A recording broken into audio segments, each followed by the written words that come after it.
मेरी माँ रोज मुझे एक कड़वा शरबत पिलाया करती थी और कहती थी कि ये शरबत पी लो, नहीं तो मैं मर जाऊंगी। मैंने एक दिन शरबत पीने से मना कर दिया और अगले ही दिन मेरी माँ इस दुनिया में नहीं रही।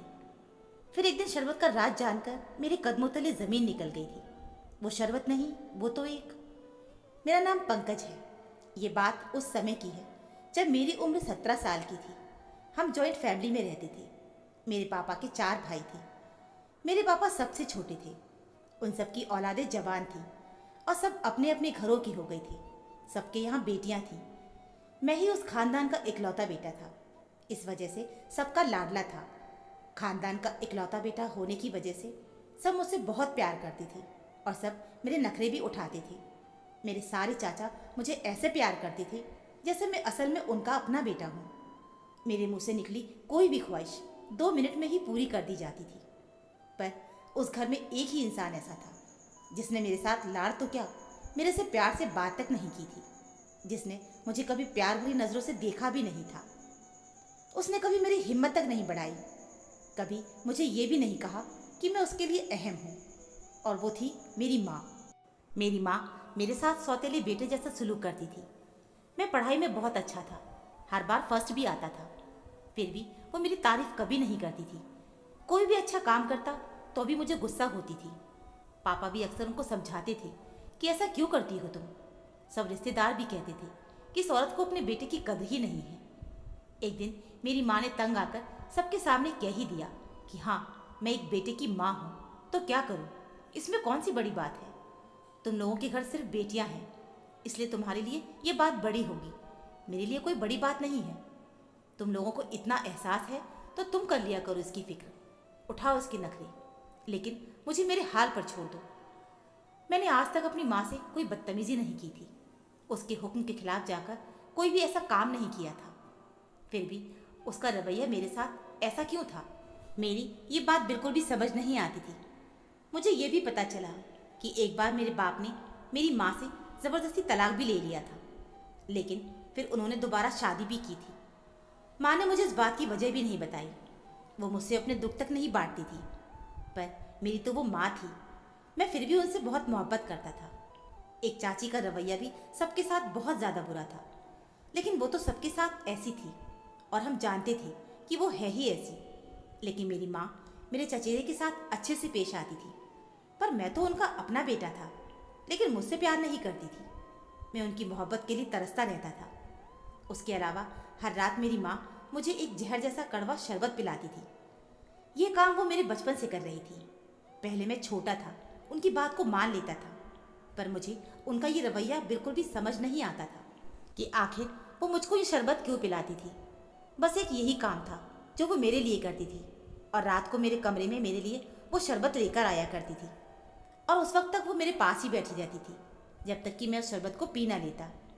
एक दिन वो शरबत पीने से मेरी तबीयत बहुत ज़्यादा खराब हो गई थी। रात को मेरे पेट में बहुत दर्द हुआ। सारा घर बहुत परेशान हो गया था और मुझे रात को ही डॉक्टर के पास ले जाया गया। डॉक्टर ने कहा कि आप जो भी पी रहे हैं उसे अब ना पिए। फिर अगली रात मैंने अपनी माँ को वो शरबत पीने से मना कर दिया। अपनी सेहत का भी बताया, पर वो नहीं मानी, जैसे उनको मेरी कोई फिक्र ही नहीं थी। क्या वो नहीं जानती थी कि मैं रात ही अस्पताल से वापस आया हूँ। यहाँ तक कि मैंने अपनी माँ को साफ साफ मना भी कर दिया था कि मुझे इस तरह की कोई चीज़ नहीं पीनी है। पर उनको तो मेरी ज़रा भी फिक्र नहीं थी। सिर्फ इतनी फिक्र थी कि बस मैं किसी भी तरह वो जहर जैसा शरबत पी लूँ। आज पहली बार मैंने ये शरबत पीने से मना किया था। मैं अपने इरादे का पक्का था। वो समझ गई थी कि शायद आज मैं उनकी बात नहीं मानूंगा। मैंने वो शरबत नहीं पिया। वो मेरी मिन्नतें करती रही। वो बहुत परेशान लग रही थी। अचानक उनके मुंह से एक ऐसी बात निकल गई जिसने मुझे हैरान कर दिया था। उन्होंने इतना ही कहा कि अगर मैंने वो शरबत नहीं पिया तो गजब हो जाएगा। तुम प्लीज़ ये शरबत पी लो। अगर तुमने ये शरबत नहीं पिया तो कयामत आ जाएगी। कुछ ऐसा हो जाएगा जो मैं तुम्हें बता नहीं सकती। बस तुम मेरी बात मान लो। पर मैं नहीं माना। वो रोते हुए मेरे कमरे से चली गई। आज मुझे उनके रोने की कोई परवाह नहीं हुई। मैं तो सोच रहा था कि इनको अपनी जिद बदलनी होगी। फिर मैं सुकून से सो गया और सुबह एक बुरी खबर के साथ मेरी आँख खुली, और वो बुरी खबर सुनकर मेरे पैरों के नीचे ज़मीन निकल गई थी। वो बुरी खबर वो थी कि मेरी माँ अब इस दुनिया में नहीं रही। वो रात को ठीक ठाक सोई थी और सुबह पता चला कि रात के किसी पहर उनकी मौत हो गई थी। उनकी मौत की वजह मुझे समझ में नहीं आई। ना तो उनको कोई बीमारी थी और ना ही उनके साथ कोई हादसा हुआ था। आखिर ऐसा कैसे हो सकता है? मेरे दिमाग में सवाल तो बहुत थे, पर सवालों से ज़्यादा गम था। मेरी माँ ने कहा था कि शरबत पी ले, नहीं तो कुछ हो जाएगा। क्या मेरी माँ का इशारा इस तरफ था?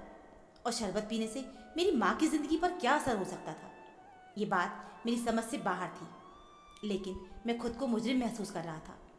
क्या मैं अपनी माँ की मौत की वजह बना था? अगर मैं वो शरबत पी लेता तो आज मेरी माँ जिंदा होती।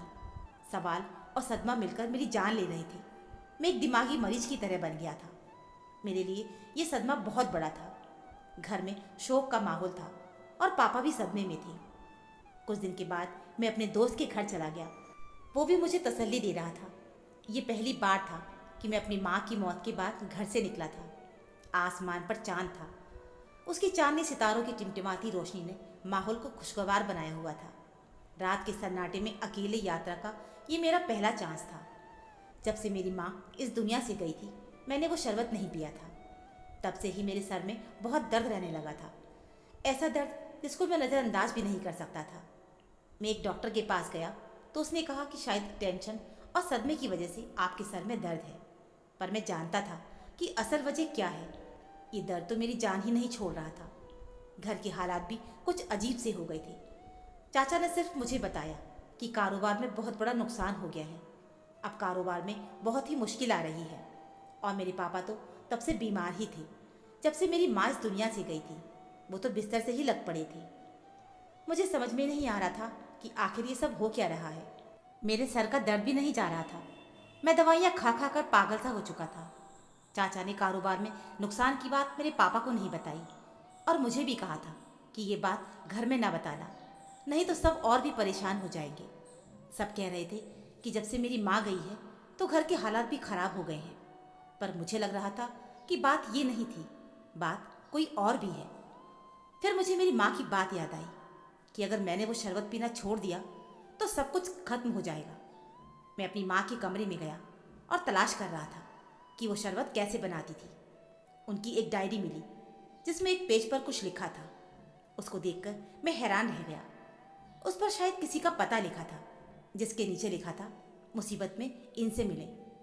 मैंने अगले ही दिन वहाँ जाने के लिए सोचा और मैं जब वहाँ पहुँचा तो देखकर हैरान हो गया। वो किसी बाबा का घर था। मैं हैरान हुआ। हमारे खानदान में कोई भी ऐसी बातों को नहीं मानता था। मैं अंदर गया और अपने नंबर का इंतज़ार करने लगा। मैंने वहाँ बैठे कुछ लोगों से उस बाबा के बारे में पूछा तो लोगों ने यही कहा कि ये बहुत पहुँचे हुए बाबा हैं। मैंने कहा, आपके ये बाबा आपसे कितने पैसे लेते हैं? कम से कम 1000 रुपये तो लेते ही होंगे ना? वो कहने लगा कि 1 रुपया भी नहीं लेते हैं। मैंने कहा, अच्छा, जो अपनी मर्जी से दे जाए क्या वो ये रख लेते हैं? उसने कहा कि नहीं, यहाँ ऐसा कोई रिवाज नहीं है। अगर फिर भी कोई जिद करे और कुछ देना चाहता है तो बाबा उसे कहते हैं कि वो लोगों में कोई चीज़ बांट दे, उसका फल तुम्हें मिल जाएगा। लेकिन बाबा किसी से 1 रुपये भी नहीं लेते। ये बात सुनकर मैं हैरान हो गया, लेकिन फिर भी मेरा ऐसी चीज़ों पर कोई भरोसा नहीं था। जब मैं बाबा के कमरे में दाखिल हुआ तो वो मुझे देखकर चौंक सी गए। उनके चौंकने का तरीका ऐसा था कि मैं भी हैरान हो गया था कि आखिर ये क्या सोचकर इस तरह से हैरान हो रही हैं। और फिर उन्होंने एक बहुत ही अजीब हरकत की। उन्होंने वहाँ बैठे सब लोगों को बाहर भेज दिया। फिर उन्होंने मुझसे ऐसी बात कही कि मैं हैरान हो गया। उन्होंने मुझसे कहा कि तुम अभी तक जिंदा हो, मुझे तो लगा था कि तुम मर गए होंगे। आखिर उनकी इस बात का क्या मतलब था? मैं तो उनको पहली बार देख रहा था और मुझे क्यों मर जाना चाहिए था? मैं उनके सामने बैठा और उनसे पूछा, क्या आप मुझे जानते हैं? मैं तो ज़िंदगी में आपको पहली बार देख रहा हूँ। फिर आपने मुझे देखते ऐसी बात क्यों की? आपने उन सबको बाहर क्यों भेज दिया? आखिर क्या बात है, मुझे बताइए। मैंने उनको सब कुछ बताया कि मेरी माँ इस दुनिया से चली गई है और सब कुछ तबाह होता जा रहा है। हमारा कारोबार भी तबाह हो गया है और घर के लोग भी बीमार हैं। मेरे सर में भी हर वक्त दर्द रहता है। फिर उन्होंने मुझे एक ऐसी बात बताई जिसको सुनकर मैं हैरान रह गया था। तुम अपने खानदान में एक अकेले लड़के हो, यानी सारी जायदाद के वारिस। इसलिए तुम्हारे दादा ने सब कुछ तुम्हारे नाम कर दिया था। तुम्हारे बाकी चाचा को ये बात जहर सी लगी। उन सबकी बीवियों ने मिलकर तुम पर बहुत बड़ा काला जादू करवाया था और वो जादू बहुत ही भयानक था।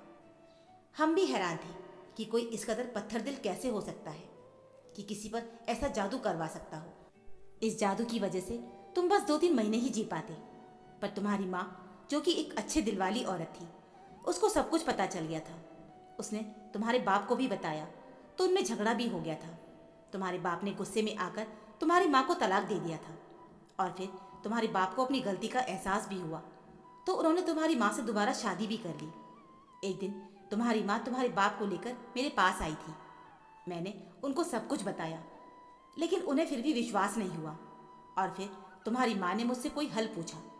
तब से मैं तुम्हारी माँ को जानता हूँ। मुझे तुम्हारी माँ की बात का यकीन था। मैंने उस जादू का तोड़ तो किया, पर वो जादू बहुत ताकतवर था। ये जादू सिर्फ तुम पर जब तक ही असर कर सकता था जब तक तुम 18 साल के नहीं हो जाते, लेकिन तब तक तुम्हें वो रोज मंत्र वाली जड़ी बूटी का शरबत पीना ही था। ये जड़ी बूटी वो मुझसे ही लेकर जाती थी और तुमने वो नहीं पिया। सबसे पहले उस जादू का असर तुम्हारी माँ पर हुआ, क्योंकि वही थी जिसकी वजह से जादू रुका हुआ था, और फिर तुम पर भी उसका असर धीरे धीरे होने लगा। मैंने हैरान होकर पूछा कि अगर ये जादू मुझ पर मेरी चाची ने करवाया है तो फिर उन पर मुसीबतें क्यों आ रही हैं? तो बाबा ने बताया क्योंकि अब ये जादू खत्म होने वाला है, इसीलिए उन लोगों पर भी इसका असर हो रहा है। अभी तुम्हारे 18 साल होने में 1 महीना और बाकी है। बस तुम ये शरबत पीते रहो और उसके बाद उस जादू का असर खत्म हो जाएगा। तुम्हारी माँ तो अब वापस नहीं आ सकती, पर शायद तुम्हारी जान बच जाएगी। वो इसीलिए तुम पर सख्ती करती थी ताकि तुम उससे डर कर रहो और उसकी बात मानो, वरना वो रोज तुम्हें ऐसा कड़वा शरबत पीने पर क्यों मजबूर करती। फिर जब मैं वहां से वापस आया तो मैं बहुत दुखी था। मैंने अपनी जिद में आकर अपनी माँ को हमेशा के लिए खो दिया। एक बार भी नहीं सोच सका कि माँ तो माँ होती है, उसका प्यार कभी कम नहीं हो सकता। मैंने पापा को ये सब बताया, लेकिन मेरे पापा अभी भी ये बात मानने को तैयार ही नहीं थे कि उनका खानदान ऐसा भी कर सकता है। उनका कहना था कि तुम्हें इतनी मोहब्बत मैंने नहीं की जितनी मोहब्बत मेरे भाइयों और उनकी पत्नियों ने की है। पर मेरा उनके लिए बस यही जवाब था कि उनके प्यार के पीछे असल में उनका एक मकसद छिपा हुआ था। आपने मेरी माँ की बात नहीं मानी, यहाँ तक कि उनको एक दफ़ा तलाक भी दे दिया, सिर्फ अपने खानदान वालों के लिए। आप क्यों नहीं समझ रहे मेरी बात कि मेरी माँ सच कह रही थी। मैंने भी उन सारी चीज़ों को महसूस किया है। मैं कोई छोटा बच्चा नहीं हूँ। मेरे पापा ने मेरी कोई बात नहीं मानी। मैंने अपनी माँ की वो डायरी अपने पास रख ली और उसमें वो भी लिखा था कि तुम्हारे पापा ये बात भी नहीं मानेंगे क्योंकि वो अभी भी इस जादू के असर में है। इसलिए मैंने अपने पापा को उनके हाल पर ही छोड़ दिया। अब मैं उस बाबा से ढेर सारी जड़ी बूटी ले आया था और घर में बैठकर अपने लिए खुद ही शरबत बनाने लगा। फिर मैं ये भी सोचने लगा था कि शरबत को बनाने में कितनी मेहनत लगती है और ये काम छुप कर भी करना पड़ता था।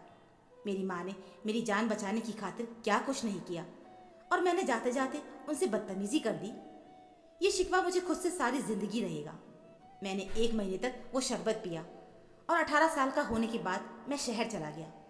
जाने से पहले मैंने अपने सब घर वालों को कहा कि मैं आपकी झूठी मोहब्बत को आपकी सच्ची मोहब्बत समझता रहा। आप सब ने मेरे साथ जो किया, आपका मकसद नाकाम हो गया, सिर्फ मेरी माँ की वजह से। मेरी माँ वापस तो नहीं आ सकती, लेकिन मैं आप लोगों को कभी माफ़ नहीं करूँगा। मैंने वो घर हमेशा के लिए छोड़ दिया और शहर में ही रहने लगा। बहुत मेहनत की, पढ़ाई की, अपना घर बनाया और फिर एक होटल भी बनाया जिसको अपनी माँ का नाम दिया। इस बात का मुझे बहुत दुख था कि मेरे पापा मेरे साथ नहीं आए। एक दिन मैंने उनको अपने घर के बाहर खड़े देखा। मुझे बहुत खुशी हुई थी कि वो मेरे सामने हाथ जोड़ने लगे, कहने लगे कि तुम सच कहते थे बेटा, और तुम्हारी माँ भी सच कहती थी। मैं ही बदनसीब था। अब मैं तुम्हारे साथ ही रहूँगा और तुम्हारा साथ दूंगा।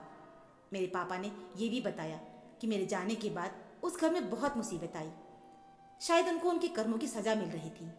मैंने और मेरे पापा ने अपने खानदानी हिस्से और दौलत के बारे में कोई बात नहीं की कि मेरे पापा को भी अब उस दौलत से कोई मतलब नहीं था और मुझे भी नहीं चाहिए थी मेरी खानदानी दौलत, जिसने मेरे अपनों को मेरा दुश्मन बना दिया था। मैं खुद को बहुत खुशनसीब समझता था। मुझे क्या पता था कि मेरे घर वालों की मोहब्बत के पीछे इतनी नफरत भरी पड़ी है। सलाम है मेरी माँ को, जिसने सारी जिंदगी इस राज को अपने सीने में दफन रखा, सिर्फ इसलिए कि वो मेरी जान बचा सके। और ऐसे ही वो इस दुनिया से चली गई। आप सबसे रिक्वेस्ट है, मेरी माँ के लिए ऊपर वाले से प्रार्थना करना कि वो ईश्वर मेरी माँ की आत्मा को शांति दे। तो दोस्तों, उम्मीद है मुझे आपको हमारी ये कहानी ज़रूर पसंद आई होगी। इस कहानी के बारे में आपकी क्या राय है, हमें कमेंट बॉक्स में ज़रूर बताइएगा। कहानी अच्छी लगी हो तो प्लीज़ वीडियो को लाइक और चैनल को सब्सक्राइब ज़रूर कर लीजिएगा। मिलते हैं फिर एक ऐसी नई कहानी के साथ। कहानी सुनने के लिए आप सभी का बहुत बहुत धन्यवाद।